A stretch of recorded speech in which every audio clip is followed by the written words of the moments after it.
امام غزالی علیہ رحمہ اپنی کتاب منہاج العابدین میں لمبی امیدوں کے حوالے سے بیان فرماتے ہیں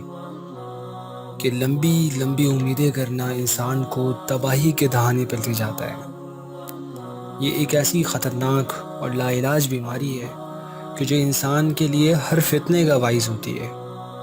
اور اسی میں مبتلا ہو کر لوگ اپنی عاقبت کو برباد کر دیتے ہیں۔ وہ فرماتے ہیں کہ 4 طرح کی آزمائشیں تمہارے سامنے آئیں گی جب تم لمبی لمبی امیدوں میں مبتلا ہو جاؤ گے۔ پہلی وہ ذکر کرتے ہیں کہ جو شخص لمبی امیدوں میں مبتلا ہو جائے اور دنیا میں وہ اپنا مستقل ٹھکانہ ڈھونڈنے کی کوشش کرے، تو اس کے سامنے جو پہلی رکاوٹ آتی ہے وہ یہ کہ وہ عبادت کے معاملے میں سستی اور کاہلی کا مظاہرہ کرنے لگتا ہے۔ اس کو عبادت کے لیے وقت بہت دور لگتا ہے، اور وہ خود اپنے آپ سے کہتا ہے کہ ابھی تو بہت دیر ہے، ابھی تو عبادت کے لیے وقت پڑا ہے، ابھی تو بہت ٹائم ہے، میں عبادت ضائع نہیں ہونے دوں گا۔ حضرت ابو سلیمان داؤد طائی رحمۃ اللہ تعالی علیہ بیان فرماتے ہیں کہ جو شخص اللہ تعالیٰ کی وعید سے ڈرتا ہے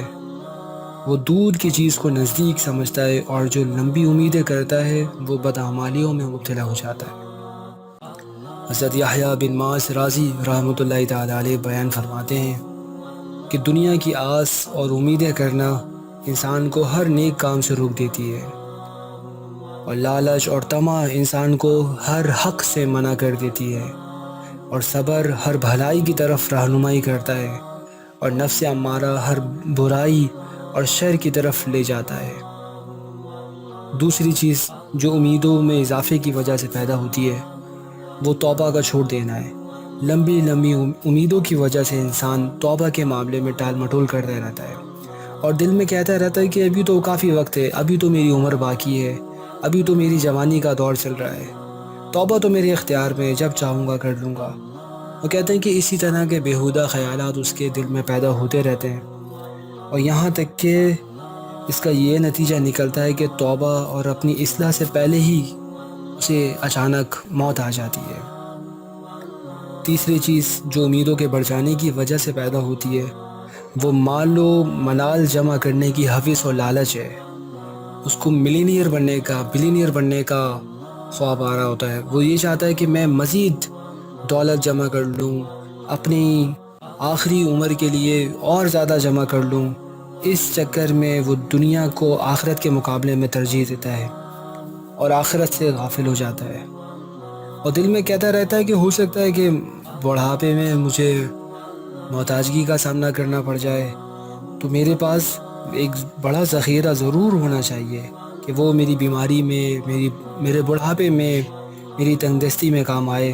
وہ کہتے ہیں اس قسم کے ہزاروں خیالات اور وسوسے انسان کی حوث اور رغبت کو اور بڑھاتے رہتے ہیں، اور وہ طرح طرح کے کھانے پینے کی چیزوں کا بھی اہتمام کرتا ہے۔ کبھی کہتا ہے کہ ابھی تو سردی کا زمانہ ہے اور گرمی کا موسم آ رہا ہے، میرے پاس کچھ پہننے کو نہیں ہے، اوڑھنے کو نہیں ہے۔ تو اسی طرح اس کا قیمتی وقت دنیا کے خیالات میں، دنیا کی رغبت کی طرف، دنیا کے ساز و سامان کے جمع کرنے میں صرف ہو جاتا ہے۔ قصہ مختصر یہ کہ اس قسم کے بیہودہ خیالات انسان کو دنیا کی امید و لالچ میں جکڑ دیتے ہیں، اور انسان اپنا قیمتی وقت ضائع کر دیتا ہے، اور بے فائدہ انسان کے غم و تفکرات بڑھتے رہتے ہیں۔ حضرت ابو ذر غفاری رضی اللہ تعالیٰ عنہ سے روایت ہے، وہ فرماتے ہیں کہ آنے والے دن کی فکر نے مجھے مار ڈالا۔ کسی نے پوچھا کہ اے ابو ذر وہ کیسے؟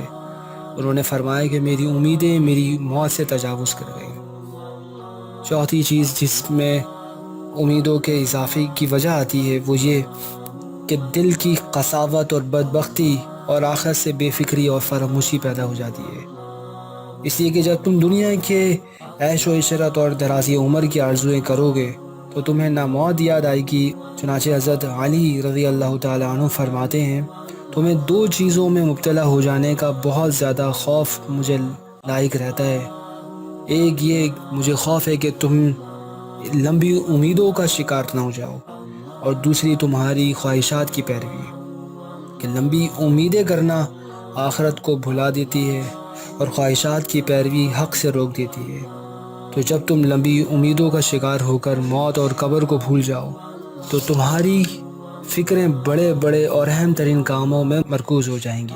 عیش و عشرت کے اسباب اور مخلوق کی صحبت تمہارا مرکز بن جائے گی، اور ان تفکرات کی وجہ سے دل سخت اور بدبخت ہو جاتا ہے، اس لیے کہ رقت قلب تو موت کی یاد رکھنے اور قبر کی تنہائی اور اس کی وحشت ہر وقت پیش نظر رکھنے اور آخرت کے اجر و ثواب اور آخرت کے خوفناک مناظر کو یاد کرنے سے ہوتی ہے۔ اللہ تعالیٰ ارشاد فرماتا ہے، پھر ان پر ایک لمبا زمانہ گزر گیا تو ان کے دل انتہائی سخت ہو گئے۔ تو جیسے جیسے لمبی امیدیں بڑھتی جاتی ہیں، اطاعت کا اور عبادت کا جذبہ کم ہوتا جاتا ہے، اور توبہ کا ارادہ مؤخر ہوتا جاتا ہے، اور توبہ کا خیال دل سے نکل جاتا ہے، اور گناہوں کی کثرت بڑھ جاتی ہے۔ حضرت عیسیٰ علیہ السلام کا فرمان ہے، وہ فرماتے ہیں کہ دنیا صرف 3 دن کی ہے، ایک کل جو گزر گیا، اس میں سے تمہارے قبضے میں کچھ نہیں ہے، آئندہ کل جس کا تمہیں کوئی علم نہیں کہ اسے تم پاؤ گے بھی یا نہیں، اور تیسرا آج کا دن جس میں تم موجود ہو، لہٰذا تم اسے غنیمت سمجھو۔